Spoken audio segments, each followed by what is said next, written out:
Call the meeting to order of the Lisbon Town Council, July 5th, 2011. We'll do the pledge to the flag.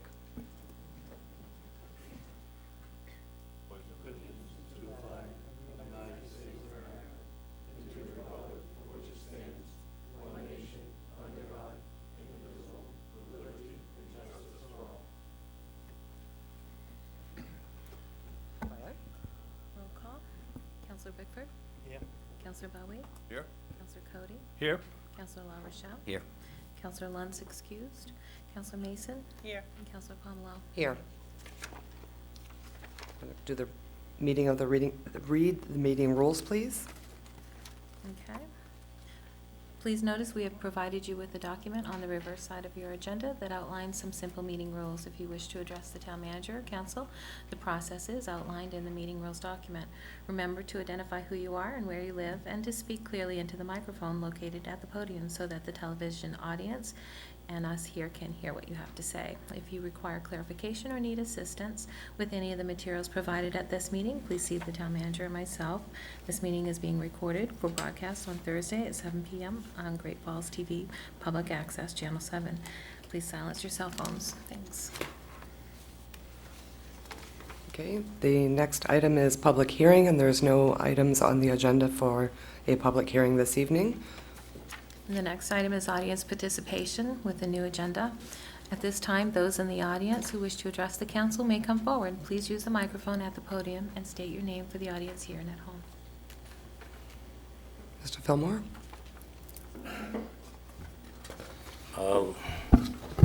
Larry Fillmore from Lisbon.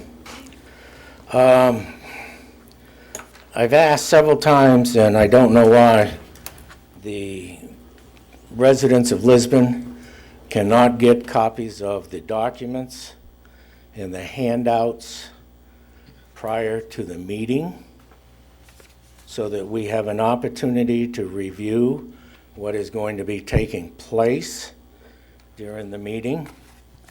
The councilors get packets, and we need to know what is going on, or what the council is proposing to do prior to us getting up here and speaking out on issues, because we have no clue what there's going to be taking place.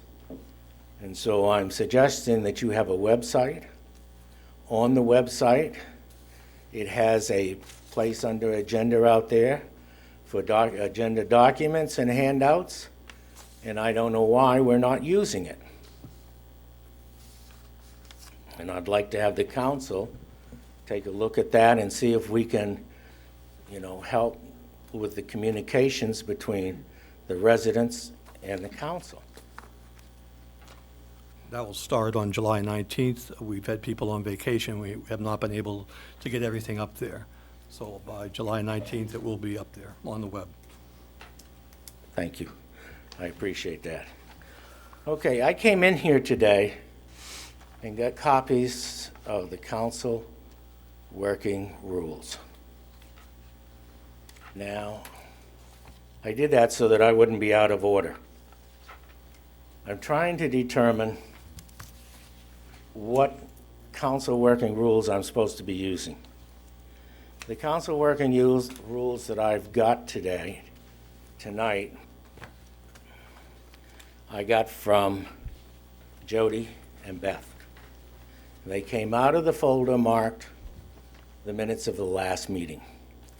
I'm assuming that they are the accurate ones, seeing how on the agenda, the audience participation was moved up under public hearing. Is that correct? Are we under, what rules are we under? The old ones? The ones that were approved at the meeting? Or the ones that I got tonight, or today, from the front office? The agenda is following the council working rules that were approved at the last meeting, although I did recognize when I was reviewing the council working rules myself that there are some clarification issues that need to be taken care of. So the agenda itself is following the council working rules as approved, but there's been some items in there that have not been removed. Okay. So am I going to have the right to speak out on different items in section 6? This is the audience participation now. So if you have some comments that you'd like to make about the things that are coming up on the agenda, you're certainly welcome to do that. Can I reserve the right to talk at the time that I understand, once it's been explained, what it is that the agenda item means and it pertains to? Because at this point, with no handouts and no way of telling what the issue is, I can't speak out either for or against it without knowing what's going on. Can I have time during section 6? There are items on the agenda, and if you have an issue that you'd like to discuss about one of the items that is on the agenda, feel free to talk about it now, and depending on what your concern is, it may be answered when we get to that part on the agenda. Okay, so then I can't speak now. I'm not going to commit to that. Okay, thank you. You're welcome. Any other audience participation? John?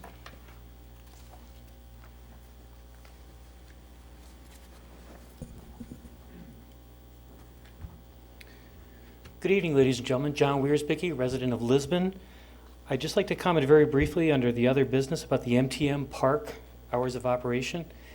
As I understand it now, it is basically dawn till dusk, and I guess as soon as it is dusk or official sunset, it is officially closed.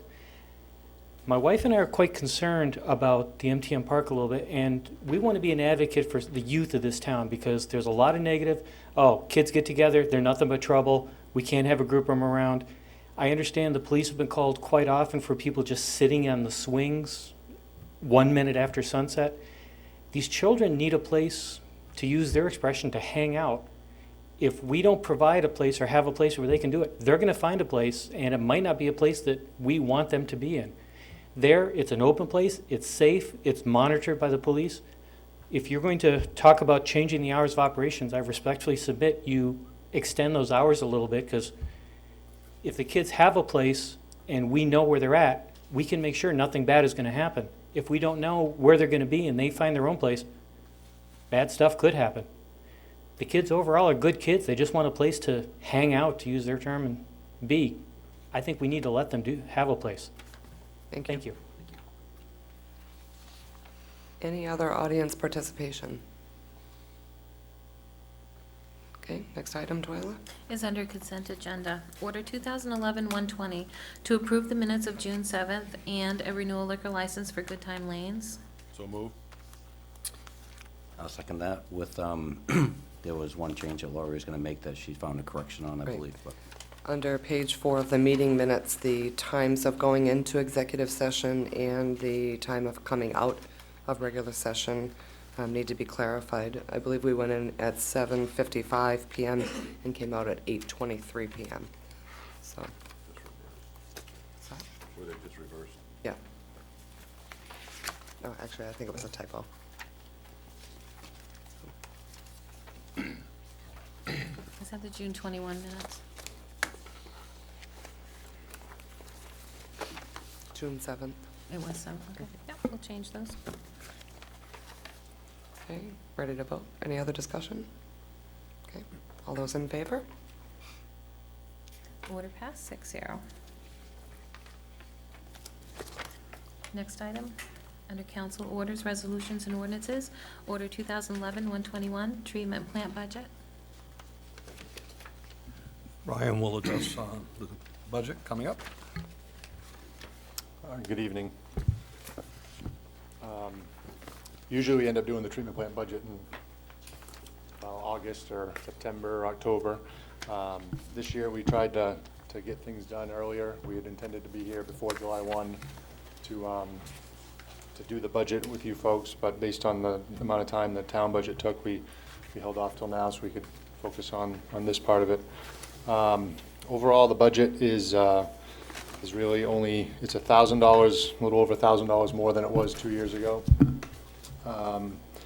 And about $50,000 more than it was, $45,000 more than it was last year. Part of that was because we curtailed capital improvements last year. And this year, The proposed budget is $1,061,318. If you look down through the proposed budget line items, most everything stayed relatively flat for operations-wise. We did have a couple decreases in electricity, as well as repair and maintenance in chemicals, because we purchased chemicals at the end of the current fiscal year to try to get us through, primarily because of the capital improvement plan for this year. As you know, Route 196 is scheduled to be ground and repaved, basically from Two Rivers all the way out, all the way through Lewiston, actually. And as part of that, we evaluated sewer mains in that section through Ted Berry. They came and cambered the lines. And we've determined that there's roughly 500 feet of sewer line that we need to actually replace. It's a 6-inch main, and it's undersized as well as being in poor condition. And we've identified nearly 2,000 feet of sewer main that should be lined. It's 18-inch asbestos cement pipe, and based on the distance, the current overall condition, it's a candidate for lining. We did a similar project down in front of the bowling alley several years ago before that section of 196 was rebuilt, and we had very good success with that. Based on the size of the line and the current condition, that's kind of what we were looking for. And the plan this year was to do about 700 feet of the worst of that section with the lining. It's about $100 a foot to have it lined, which is probably going to be right around the same ballpark to replace it. But when we're dealing with asbestos cement, the disposal, traffic, congestion issues that we'd be dealing with, in the condition of it, it's definitely a candidate for lining. It'll be a lot less impact to traffic, and we won't have to deal with disposing with asbestos cement pipe. The only other items we had for capital was a centrifuge overhaul. A centrifuge is the watering piece of equipment that takes the water out of the solids before we dispose of them. And that piece of equipment was installed in 2002 or 2003. And so it's coming on 10 years of use. Manufacturer recommends that we go in and do a service. And it could be anywhere from $15,000 to $50,000 depending on when they get into it. So we budgeted for worst case scenario with the idea that if it doesn't, once they open everything up, we may not need to spend that kind of money. Anything that we don't need for parts, they'll end up shipping back. But they like to. The parts are so unique, they like to ship everything to the site that they would need if they need to do a full overhaul, and then they can, return what we don't use. Other than that, the budget is pretty much the same as last year's. I don't know if there's any lines you'd like to go into detail about, or if you'd like to talk about revenues now, or what? Why are we always going into an undesignated fund? And we asked something going in for another 45,000. Well, actually, that's the way it's been in the past, and that's one of the reasons, and part of that is because there's been a reluctancy to raise rates. And the proposal that we have, that we put forward with the budget was to raise the rates 3.74%. We had talked about it several years ago, trying to raise small increments. The last time we had a rate increase, we talked about trying to do it more often in smaller amounts, so it's easier for the rate payers to absorb. We didn't do one last year based on some other issues, and so we're looking to do one this year because we can't go into undesignated. As it is now, our undesignated fund is so low that we don't even have the 6 weeks or whatever the auditors feel is right for operational, an operational cushion. So that first column there shows what the budget is if we didn't do anything with the rates. And then I did show another column where we, with what it would be if we projected, what it would be with a projected rate increase of 20 cents, excuse me. So we'd be looking at a 20-cent increase per 1,000 cubic feet. But wouldn't that be more, the better form of thing for a government to do? Well, that's increase the rates and continue to, after a while, we're why going to be broke. That's why we're proposing to raise the rates. But anytime you talk about raising rates, it hasn't always well received, so I needed to show you the options. If we don't raise the rates, this is what we're looking at. We are recommending that you do raise the rates. That is the recommendation that we put forth in the memo. Mike, did you have a question? Yeah, I had a question on the, when are the Headworks bonds run out? A while. Was that a 15-year? I think it was a 20. I can find that out. I can just check with Jessica to find out for sure, but I'm pretty sure it was a 20. We did the Headworks in 2001? Six. 6. 2001 was the fine bubble aeration, which we Okay, paid. that was the fine We did bubble that one Okay, through the capital budget. Did 2006. the fine bubble, then the centrifuge, and then the headworks. Okay, Franny? Ryan, with the, and I agree that we have to have, at some point, you gotta raise the rates to actually keep up with the cost of expenditures. Nothing gets cheaper, gets more money every year. The question I have is, which is really exciting, that we've taken over $100,000 of extra income from the idea of taking in sewage, which is ideal, but with a rate increase, are we gonna price ourselves out to the point where we wouldn't be the person that would be? We're I'm just still- wondering if that's Yep. gonna affect that bottom line at all. We're still evaluating that part of it. We haven't had a chance to sit down and talk to the septic haulers to see. What we kicked around a couple numbers, and the numbers that we're proposing are gonna be the same as Lewiston and Brunswick, which are the two surrounding ones that people go to. I have a hard time believing that they, for 2 cents, basically for $20 a load, or per 1,000 gallons, that they're gonna drive. Truck farther. Right. I didn't So know how it's- far they were trucking now. I mean, you would They're just. from hate- all around. I mean, and that's the difference. Yeah. I mean, originally, before we installed the headworks, we did not allow septage from anywhere other than town of Lisbon. As part of the headworks building, we built it to accommodate septage. And it's the same, I mean, we kick this, every time we do the budget, we kick this question around because, you know, the increased septage is increased energy, increased biosolids disposal, increased repair and maintenance. I mean, we've got increased capital improvements. We've talked about replacing pump that actually moves the septage from one point to another point in the process. I mean, so all those things end up adding up, and at what point are they, you know, gonna, because with the unfortunate closing of, you know, the mills, our wastewater without septage is, I mean, it's nothing compared to what it was before, so it's. You've done a cost analysis on the idea of, because you know what that $108,000 represents as far as the tonnage and what it actually costs. I mean, out of that $100,000 or $108,000, I mean, how much of it is actually Well, I mean, positive revenue? I mean, I looked at the operating costs for a year, and you figure our septage is just like everything else. Our septage doesn't come in the winter. I mean, our big months are spring and summer, and fall even. But if you looked at it, I mean, our operating costs were, I mean, there wasn't a peak.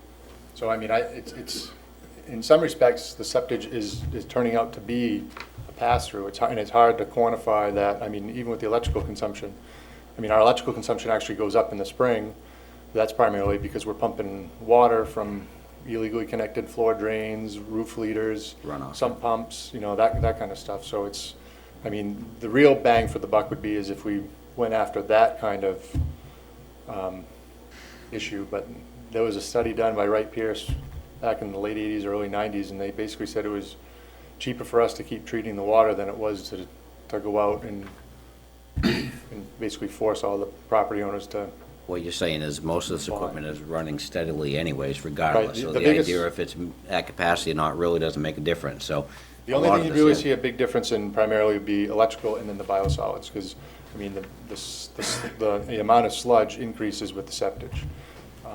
We have had some other expenses with repair and maintenance in terms of cleaning the tanks on an annual basis, just because it's, you know, the stuff you can only pump so much of it out of there, and then we end up Clean the having to rest of it. vacuum it out again anyway. So, I mean, we have been kicking around the idea of raising the septage rates.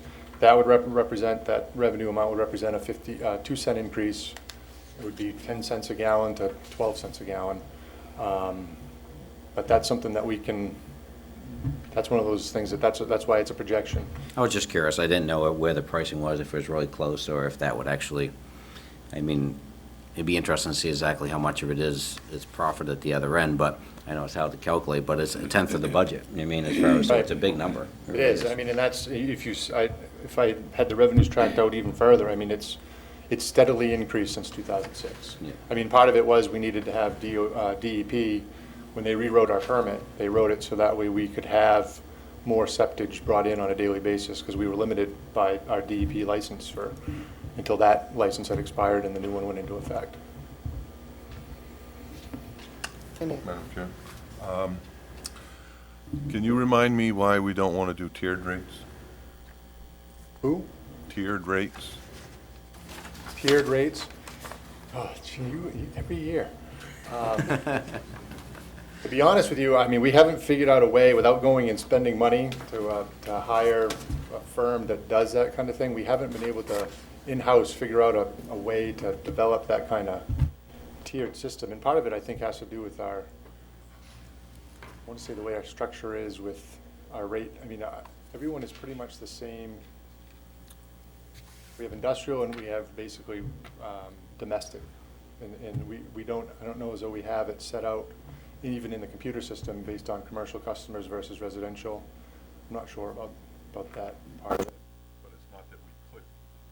It's definitely not that we couldn't. It might take a little work to set it up. I mean, my only thought process here, right, is that I don't know what the volumes are based on, say, the three categories, right? Industrial, commercial, and residential.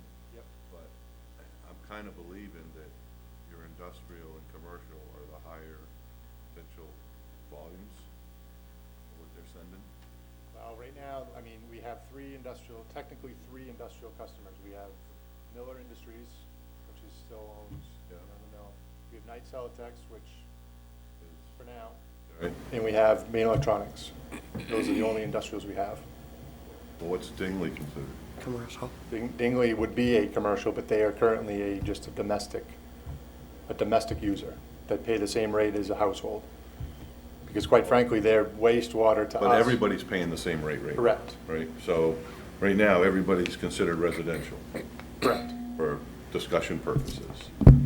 But if we could identify different categories and what's the volume that goes along with each of those different categories, Yep, that'd be very easy to do. right? Yep. Then you could try to figure out, based on the volume that you're throwing through the system, should there be a different rate structure based on your volume? Because where it's costing us more to process the more volume that you're sending out, right? So, and then you potentially could give the residential customers a break and hopefully not hurt the commercial and industrial too badly. Right. But it may afford you some opportunity to increase your revenues without having to necessarily always increase rates. Right. I understand what you're saying. And I mean, I don't know how much it would cost for us to have somebody come in and analyze this, or if we could go figure out how to do it ourselves, but to me, I think it would be worth the investigation. I mean, I've been talking about this for a number of years, haven't I, Ryan? One or two. Yeah, at least.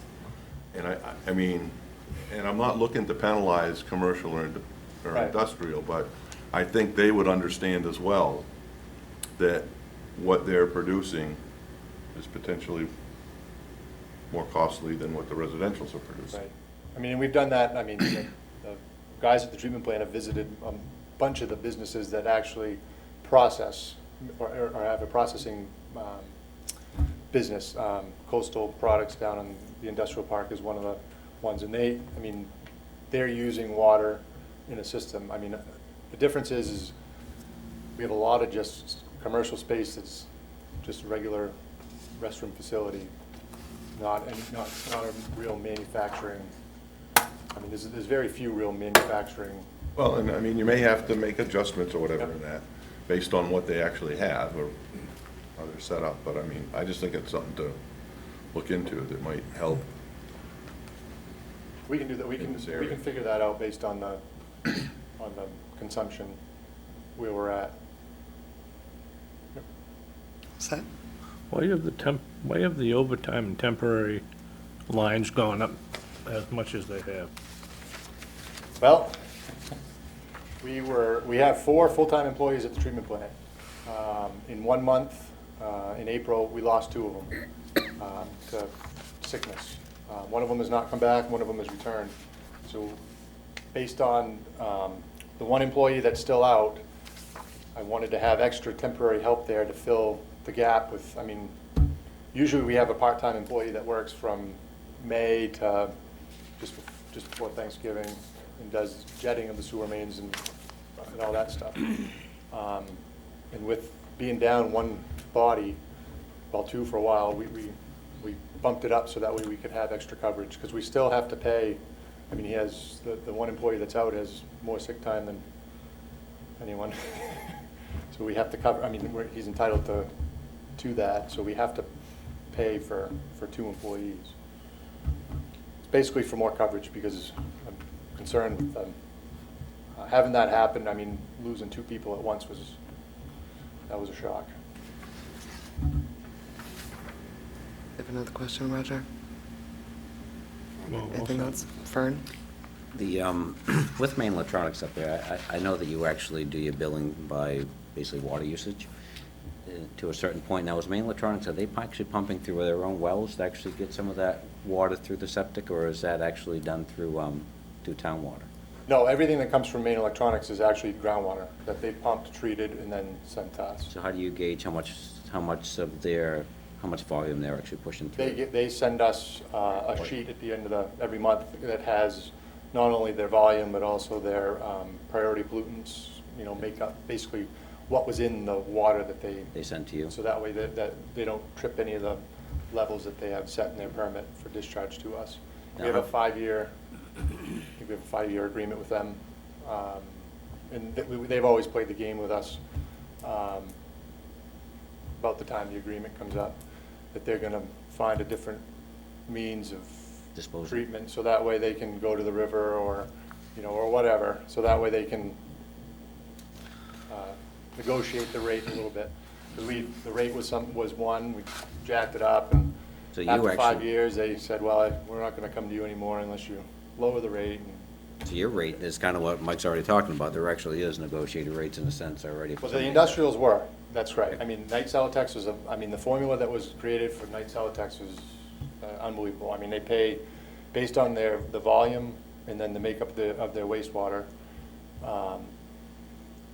And that compared to the overall volume and makeup of the wastewater for the treatment plant as a whole, multiplied by the operating costs of the month, I mean, it was. It's complex, but But it was something that, I mean, because just based on, I mean, their wastewater was a massive impact on the treatment plant. Right. With them being gone right now, I mean, the centrifuge would run every day, all day, when they were operating. And now, without the septic, I mean, they're down to 3 days a week in some instances.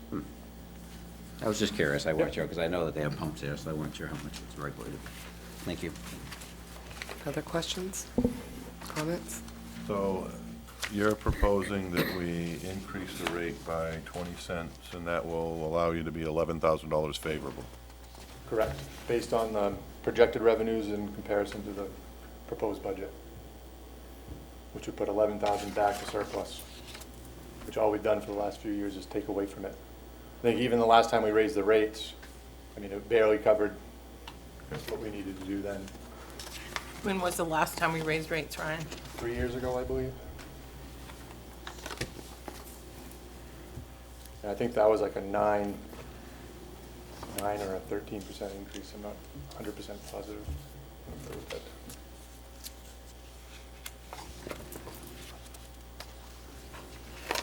I have a quick question about the proposed rate going up $26. Is that per billing cycle or per year? You got the current rate? that would be per year. That's the average annual, which is never, I mean, every time we do a rate increase, it's never ends up being Yeah. what we had hoped. I see the annual there now. Okay. Any other questions? Are you ready to vote on that one? Make a Okay. motion that we accept the budget as presented. Do we need to put a number to that, or? You should, yeah. The total. just the expense side. The 1,061,318,000, is that the correct number, I believe? Yep. Mhm. So we have to use the language of the 3.74% increase. So I understand your motion to be for the 1,061,318 and an increase in the rate of 3.74%, $5.35 per annum, so that the revenues get raised to make us basically flat. Balance a sheet. I'll second that motion. Thank you, Mike. Okay, all those in favor? Thank you. None opposed? Order passed 6-0. The next item, Twyla? Order 2011-122, Public Works Truck Body Bids. Ryan, you're on. As part of the approved town budget, there was a lease payment amount included in the Public Works. I think it's, I don't know if it's actually in the Public Works line or debt service. In any case, there was a budgeted lease payment of $17,000, which was to cover approximately $35,000 estimate for a replacement body for one of the dump trucks. The truck is a 2003 Sterling with 67,000 miles. It's the body. There's a couple trucks that need bodies, but this one was the worst one as identified by the mechanics. The other one was one that they felt comfortable being able to repair and get through another winter. So what we did was we sent out an RFP to the following vendors: WA Messer, EW Sleeper, Howard P. Fairfield, Tenco, and Viking size. For a stainless steel body, like we have on, we have 2 stainless steel bodies already on 2 of the trucks. And Howard P. Fairfield was the low bidder at $27,175. The next bidder was Tenco at $29,492. And we recommend awarding the Howard P. Fairfield bid, as it's the identical body to the 2 that we already have, which they've been good bodies for us, and they will provide some, a level of interchange. This one, we didn't get a tailgate that has pavement chutes on it, so, because we already have 2 that have them, we figure, we can swap tailgates if we have to or whatnot. And the intention would be to have the body installed by Howard P. Fairfield at their location. The mechanics will strip the body to the bare chassis. We'll have it sandblasted and painted, and then taken up to Howard Fairfield to have them mount it. So that way the mechanics can finish fixing the other ones that we have to get ready for this winter.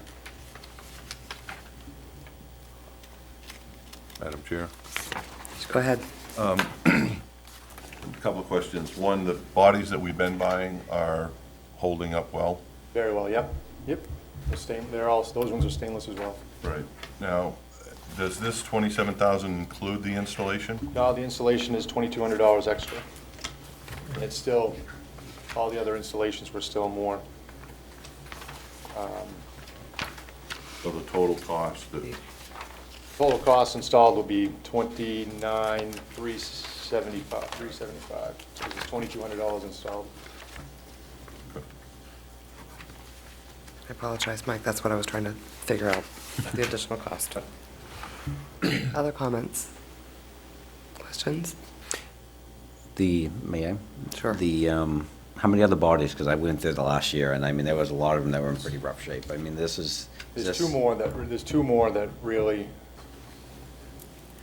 I believe there's 2 more that need, eventually I think through the budget next year, we'll do the same thing. We're gonna ask for another body, because the trucks themselves are in good shape. It's the bodies, and then the areas, around the bodies. So we can strip the old one off, and having a little bit extra room there in terms of budget, we tend to replace a bunch of the steel lines with stainless lines as well. So that way, anything that's going to come in contact with salt, other than the frame and whatnot, will be stainless. So we don't have to deal with this. What's the primary use of this body? There's not a sander that's built into this body? Yep, that's There a is, tilt. this is a tilt Yep. one? Okay. And this one's the actual, and the reason we picked this one too is it's the one that does 196 and 125 and sees the most salt. So I mean, the other body was in rough shape, but this one, considering the route and everything else, it was the one we picked. Brian, the 2,200 was in your contracts line or whatever, so that's not part of this approval, right? You need the 2,200 as part of the whole capital purchase to do this, or do you need just, I think we just needed the award. I mean, the lease itself, I think, I'm not, well, we have to authorize a dollar amount. Yeah. That's why I'm asking the question, so. I would go with, I would request permission that you authorize the purchase price of the body. The rest of it's gonna get, will get charged to that account in terms of Well, the odds and ends, I guess. that's my question. You can't charge it to the capital account if we don't approve it. You can't charge that $2,200 for installation to that capital account if we don't approve it. Because this has gone out as a bidding process. Okay. I was asking you if the $2,200 is buried, or not buried, but accounted for in your either contracts section or whatever. No, it would be coming out of, it would Okay. come out of the same Then- location as this. Then I would make a motion for the $29,375 Correct. for Howard P. Fairfield. I'll second that. Any other discussion? Questions, comments? All those in favor? Point of order. Excuse me? Point of order? Is this the issue that you wanted to speak of? Yes, it is. Go ahead. Several years ago, there was purchases made to Public Works for bodies. And the purchase order was split, and in the final end, Public Works got an additional truck by splitting the purchase order. Is this agenda item for just one body and nothing else? Is that what we're talking about here? What, The body. yes, what we're approving and what Mike was talking about was adding the $2,200, so this body could be added to the chassis, but it's only the purchase of one for $29,000. Of one, so we're not gonna split any purchase orders? No, All right, thank you. thank you. Any other discussion? Okay. Those in favor? Those opposed? Order passed 6-0. Next item, Twyla? Order 2011-123, 46 Frost Hill Avenue, bid. We put out that property on 46 Frost Hill. We had quite a few people inquire about it. We received one bid from La Rochelle Properties LLC for $8,843.42. And that was it. Any questions or comments about this item? No, I have no. I would make a motion to accept the I'll bid. second that. Okay, all those in favor? Opposed? Abstaining? Order passed 501. $8,843.42.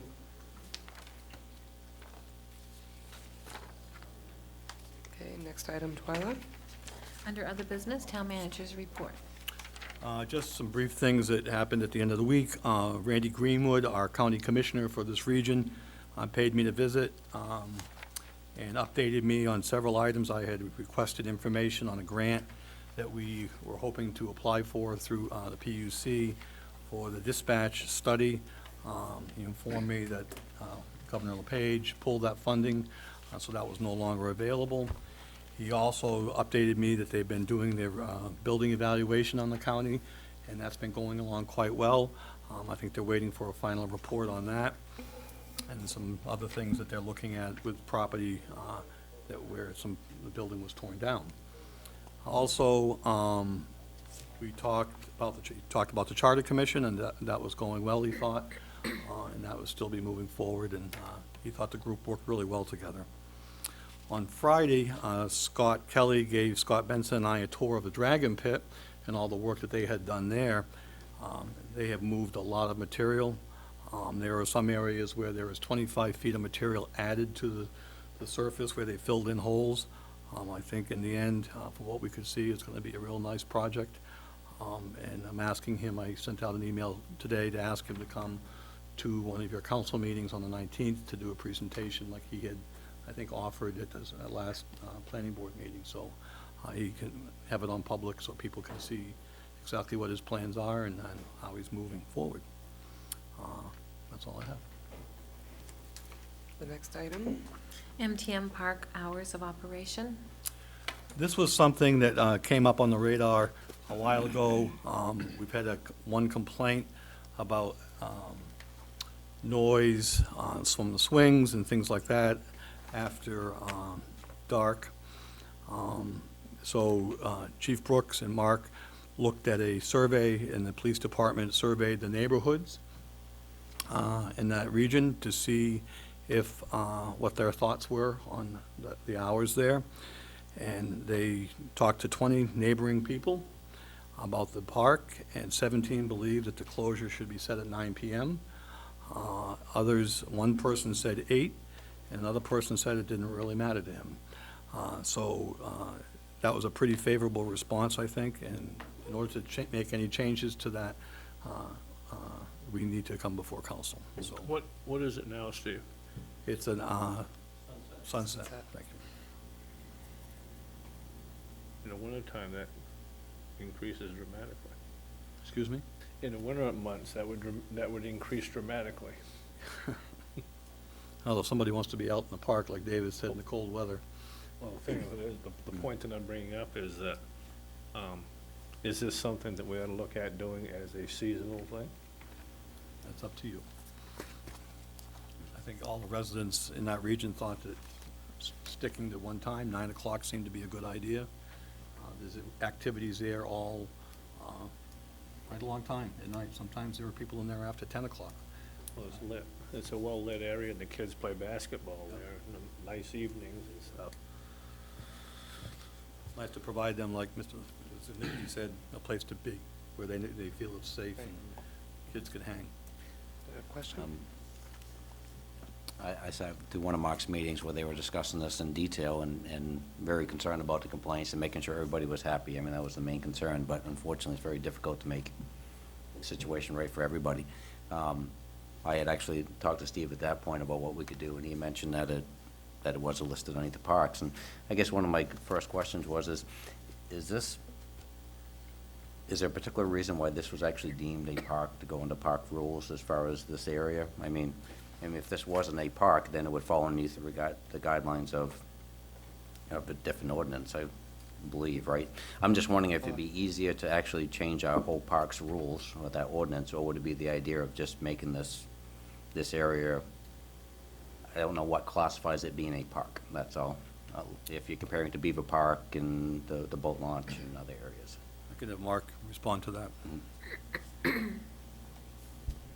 Well, 5 years, whoa, sorry about that. Well, 5 years ago, that was a gravel pit or a sand lot behind the MTM. In the past 4 or 5 years, we've developed it into a park, grass, Very people nice. wanted. Yeah. And it's more of an active park. If you look at the boat launch and the gardens and even Beaver Park and Summer Street Park, those are all passive parks. People go in there to walk, and there's not a whole lot of activities there. With MTM, it's like you got basketball, you got volleyball courts used about every night, the swings, and families are using it. It's just not for kids, but families are using it. And one of the reasons why 9 o'clock seemed like a good idea for us to propose was that it's a set time with sunset. It changes every day, and someone that has a farmer's almanac can look at that and say, well, it's sunset, it's time to go. With 9 o'clock, we put 9 o'clock on the sign and make it a lot more clear and a lot easier for people. Absolutely, and I agree. I mean, I think the 9 o'clock is definitely a good time. I was just wondering if, because there's a lot of restrictions that come with our parks as far as for usage and what people can do and what they can't do. Right. And this actually kind of goes, like you say, kind of beyond that in a sense. It's a very active area. So I was just wondering if the idea of it being deemed a park is restricting it at all. And that's my only question, why we originally deemed this as a park versus more of, what it was. That was my only Whatever question. you call it. Yeah, whatever you, I mean, it gets used a lot. I mean, it's hard to compare it to like a Beaver Park or. Activity or- center. activities center. Well, the outs, you know, it's a Community playground, it used to be a school before we didn't have a problem with it, you know? Yeah, exactly. That's what my point is. Do we actually, is it wise to actually kind of modify our parks rules, or is it better just to put this outside the park so we can control it our own way? I guess my only question. I would modify the parks rules. In short, you're gonna have to modify, because your current ordinance, Chapter 30, Article 3, Section 30-81B, subsection 10, lists MTM Park in your whole list of parks. So you're gonna have to revise that if you wanna change the ordinance, because that entire list of parks is sunset. But So if you change want to it, give special consideration to MTM, you have to pull that out. And I think historically, some of the discussion on this, and there's only a couple of you that might even remember this now, is when we were talking safe zones, when the legislature created legislation for safe zones and so forth, the town had to designate particular areas for that, and then all of a sudden, all these parks became designated and so forth and so on. But in response to your question, you're going to have to amend this particular article to pull MTM Park out of that list. we would have to pull it, but would you be pulling, your recommendation is to pull it out of the parks, or actually just pull it out of that particular list? You're going to have to, that list is all sunset. So You would have Make two it an lists. exception. Exception, yeah. You either make an exception or you add a section in there specific to the MTM park, or you don't limit it to MTM Park, but you make another category in there and you classify what parks, because I think we should look at all of them. And who knows, maybe Beaver Park should be open till 9. Well, that was my Right. question, because Beaver Park's open in the evenings. But I think that's an issue that we need to take on as a separate activity. Yeah, okay, I agree that with we you. can- As a But in workshop, or- at the immediate time, we can address the immediate concern and make that amendment, and then adjust things in a set schedule for that. What would be the proper procedure to amend that? Just make a motion to amend the ordinance as, No, to, I believe you have to have a public hearing. can't do that. All ordinance changes have to have a first reading and a second reading with a Okay. public hearing. So basically, what you would have to do is input in writing the change that you would want, have a first Correct. reading, yep, public hearing. Staff second would have to come back to us with how they want to adjust that Write the ordinance language and to pull it out. allow that time frame to go to the 9 o'clock. We'd have a first reading, and then we'd have a public hearing, and we could have a second reading. Well, I'm in favor of the idea of moving forward to actually make the amendment and bring it forward. What is the hours of operation for school properties? Don't know. Do they fall at the 9 o'clock or the sunset rules, or? I don't know what they fall under. I I don't. think they can't be sunset rules because they have nighttime activities where the fields That- are. My point is why doesn't this come under the school rules? It's no longer Because school, it- yeah. Not school property. Maybe it should be. we'll put it on the agenda for the 19th to have your first reading. Sounds good. That's pretty quick, in a couple of weeks. Okay. In the first meeting of August, we can have a public hearing, and we'll be ready by then. So there's really no vote on that one. We'll bring it up at the July 19th meeting. And the next item, Review charter amendments. This I put on there, just, I didn't know what we would have for time, if there are things that you wanted to discuss about the charter, or do you want to have just a sole meeting just to discuss the charter amendments that Roger has given us, the things we didn't finish? What is your wish on that? Have you all had a chance to read the charter amendments at all? Mike, you've been gone, so, No, I haven't read them, but, yeah. What is, I mean, my recommend, at least my opinion would be is that we review the list and we have a workshop on it and we discuss what we think we want to go forward with. And I know time is somewhat getting close because Yeah, we it's have to probably do something. sometime mid-September that we have to make a decision in order to get things on a ballot if we want to make any adjustments to the charter. But When's the next workshop? excuse me, When's our next workshop? July 26th? 26th. Yeah, we discuss it then. I could just move our planning back one. This is critical because we have to be able to get it on the November ballot if you want to do anything with it. Right. So we'll make that, July 26th will be a workshop just for that then. Next item, Twyla. Is under appointments, Order 2011-124, Assessing Agent William Van Tynen. Mr. Van Tynen's appointment ended at the end of June. In order to move him forward and keep him as our agent, you have to vote to do that. The RFPs for the reval are going out tomorrow. We sent them out on some emails, and we posted on the paper that we are looking to have that done in the time frame, and no guarantee that it would be approved the following year, but, those will close the end of July, and you'll look at them at the first meeting of August to what you want to do. But for that time being, I would just say appoint Mr. Van Tynen until that time. I thought we was gonna put this out to bid. You are, but in the meantime, it is going out to bid. That's what I just said. But in the meantime, you still need your full-time agent.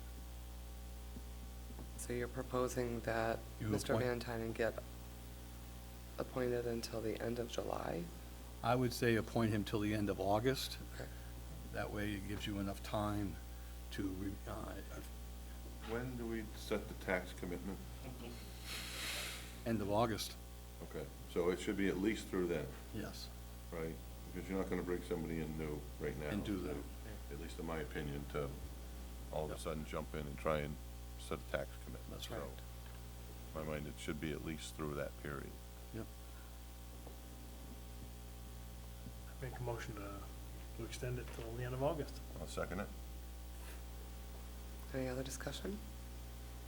All those in favor? Those opposed? Order passed 6-0.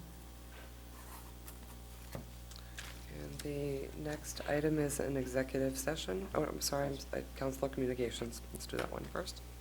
All right. Any items for discussion? Roger? Moxie this weekend. I'm not Mr. Pumpkin Boy, I was just kinda bringing out, I thought this was gonna be an advertisement for Moxie.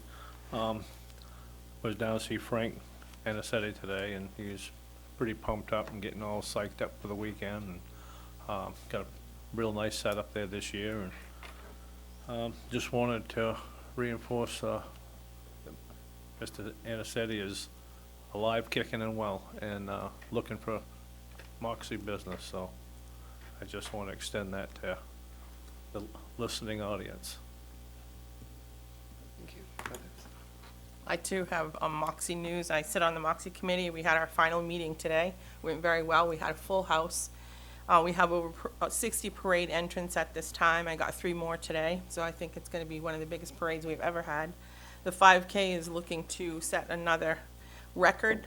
Mark told us today they ordered extra little the beeper things because they do electronic timing. It's a big time race, and so they had over 500 entrants last year, and they're hoping to gain another 100 this year. So it's really good.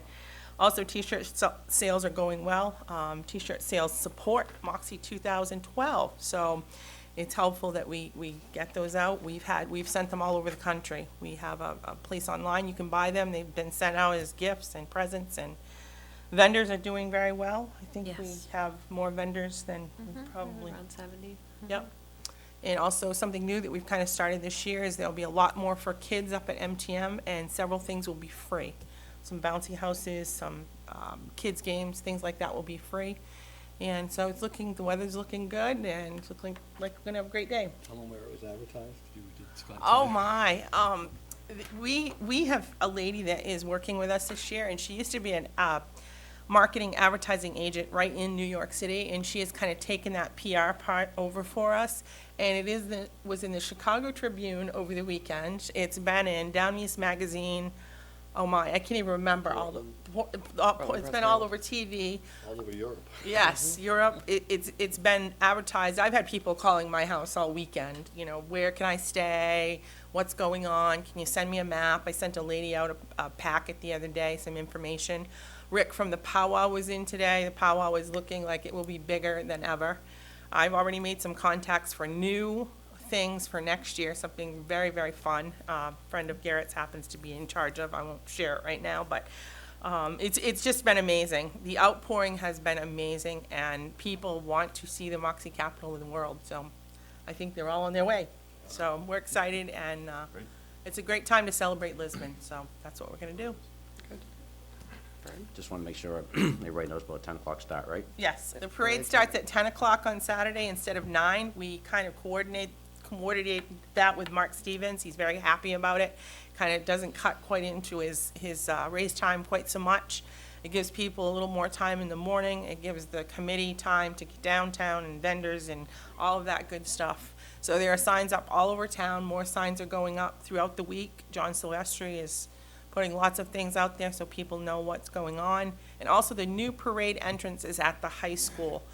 The parade will line up and will come out of Capitol Avenue just like it always has, but we will enter through Lisbon High School, out through SOG, the tennis courts, and through Public Works and on to Capitol Avenue. So Makes sense. we're excited for the day. Other Lori? comments? I just wanted to make sure, because Make sure I covered everything. Yeah, I that's right. A lot of probably people missed outside of something. town probably don't know about the change in time. They'd be discouraged. No, I'm So, glad you did. Thank you. And I know Steve is up on this also, because there's been a lot of talk about the wellhead protection, and the planning board and the water department's been working really hard, and I believe that's gonna hopefully come to a closure, hopefully, and very soon. It seems so that all sides have kind of come to the table and kind of figured out the differences, and hopefully we can move forward and get this taken care of, because it's been something we've been getting beat up on for quite some time, so there is a solution. There's a happy medium there somewhere, so I believe the right people in place to make it happen this time, so within the next month or two, I think we'll be voting on that. Yeah, we should be. Okay. Anything else? All set? Okay, now we can officially move to the executive session. Yes, it's per 1 MRSA, Section 405, 6A, Personnel Matters. So moved? Second? Okay. There will be no decision made after this. This is just a discussion amongst the council about some things and personnel issues. So that will be it. We'll adjourn when we come out. We need to take a vote? We'll take a vote to go into executive session. Those in favor? All the, Thank you. order passed 6-0. Thank you.